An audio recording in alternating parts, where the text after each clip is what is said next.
Shalom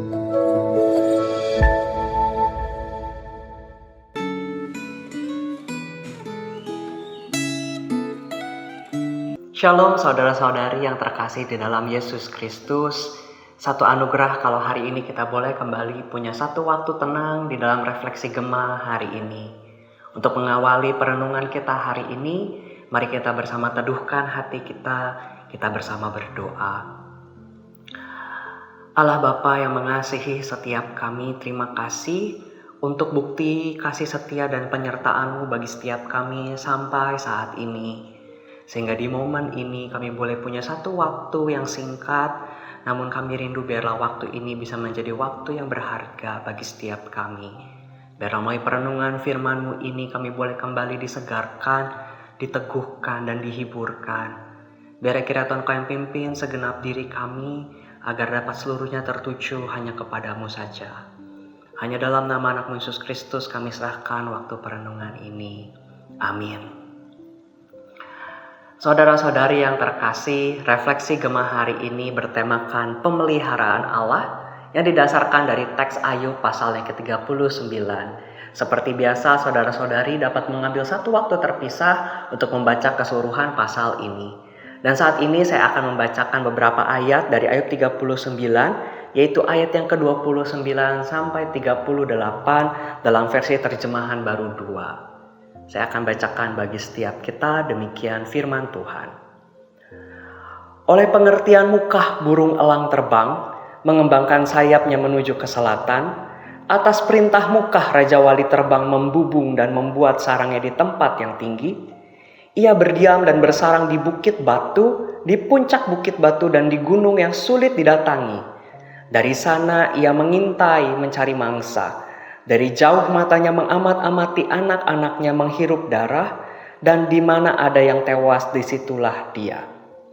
Lalu Tuhan berkata lagi kepada Ayub, apakah pengecam hendak berbantah dengan Yang Maha Kuasa? Hendaklah yang mencela Allah menjawab. Jawab Ayub kepada Tuhan, sesungguhnya aku ini terlalu hina. Jawaban apakah yang dapat kuberikan kepadamu? Kututup mulutku dengan tangan. Satu kali aku sudah berbicara, tetapi tidak akan kuulangi. Bahkan 2 kali, tetapi tidak akan kulanjutkan. Sampai sedemikian jauh pembacaan firman Tuhan. Saudara-saudari yang terkasih, kebenaran bahwa Allah adalah pencipta dan pemelihara alam semesta, serta bahwa Ia jelas lebih besar dari manusia, seharusnya ini sudah menjadi kebenaran dasar yang diketahui oleh setiap orang percaya. Betul? Siapa orang Kristen yang tidak mengetahui kebenaran ini? Namun, mengetahui kebenaran ini tidak serta-merta menjadikan kebenaran ini dihayati dan dipercayai dalam kehidupan orang percaya. Saudara-saudari, pada pasal 38 Allah menunjukkan kebesarannya melalui alam semesta. Pada pasal 39 Allah menunjukkan kebesarannya melalui makhluk hidup, yaitu dunia binatang. Allah menunjukkan kebesarannya atas dunia binatang dengan cara mengajukan pertanyaan-pertanyaan yang memperlihatkan ketidakberdayaan Ayub.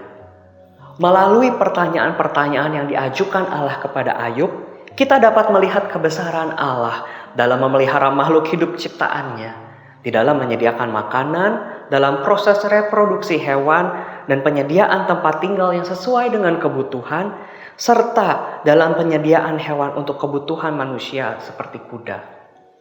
Allah memaparkan kebesarannya atas alam semesta, atas binatang ciptaannya, melalui pertanyaan yang sesungguhnya tidak perlu dijawab oleh Ayub. Karena Allah memahami bahwa Ayub tidak akan sanggup menjawab. Tujuan pertanyaan retoris ini adalah untuk menunjukkan betapa terbatasnya pengetahuan Ayub, sehingga diharapkan Ayub dapat melakukan introspeksi diri dan menundukkan diri di hadapan Allah. Setelah mengajukan pertanyaan, Allah kembali menantang Ayub. Ayub telah mengecam dan mencela Allah yang Maha Kuasa, sehingga Allah meminta Ayub untuk menjawab pertanyaan-pertanyaan yang sulit dijawab itu.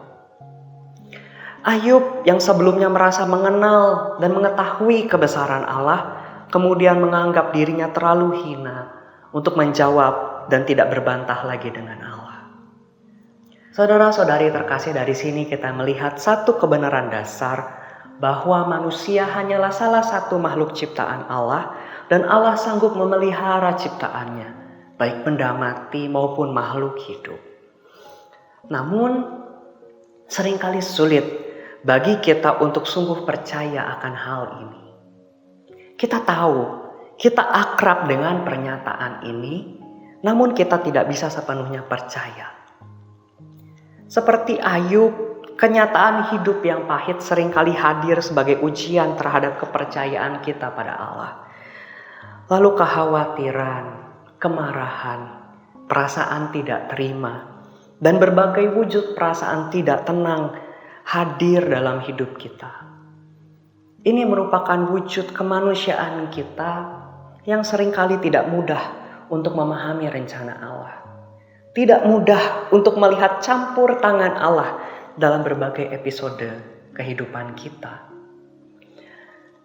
Saudara-saudari yang terkasih, selepas perenungan ini, ambillah waktu sejenak untuk melihat, sungguhkah saya dapat bersandar pada kuasa dan pemeliharaan Allah? Coba telusuri perlahan setiap aspek hidup kita. Adakah bagian dari hidupmu yang paling Anda khawatirkan saat ini? Entah itu ekonomi atau pekerjaan, studi, keluarga, pertemanan, kesehatan, dan lain sebagainya. Dan tanyakan, dapatkah saya tetap meyakini bahwa Allah memelihara jika hal-hal tersebut tidak terpenuhi sesuai dengan keinginan dan idealisme kita? Bercermin dari pengalaman hidup Ayub ini, mari mohon Allah Roh Kudus untuk menuntun hati kita untuk semakin percaya dan terus bersandar pada kuasa Allah kita. Yakinlah bahwa Allah sanggup memelihara hidup setiap kita. Dengan rendah hati kita menundukkan diri di hadapan Allah yang Maha Kuasa, menyerahkan seluruh kendali hidup kita pada tangan-Nya. Biarkanlah Ia menolong kita untuk meyakini hal ini. Allah atas semesta ini juga adalah Allah yang memelihara setiap langkah kita satu demi satu. Dengan demikian, kiranya damai sejati dari Allah boleh hadir dalam hidup setiap kita. Mari kita bersama berdoa. Ya Allah Bapa kami yang Maha Kuasa, terima kasih untuk firman-Mu yang kembali mengingatkan kami bahwa Engkau adalah Allah yang sanggup memelihara seluruh semesta ini, termasuk hidup setiap kami anak-anak-Mu satu demi satu. Bukan satu hal yang baru untuk kami dengar, namun seringkali kami masih gagal untuk meyakininya. Maka saat ini kami kembali datang kepadamu, memohon pertolongan Roh Kudus untuk menuntun kami, menolong kami, untuk bisa berjalan dengan penuh keyakinan dan penuh dengan rasa berserah akan kuasa dan pemeliharaan-Mu. Bantulah kami, pimpinlah kami. Terima kasih Tuhan. Dalam nama anak Yesus Kristus, kami bersyukur dan berdoa. Amin.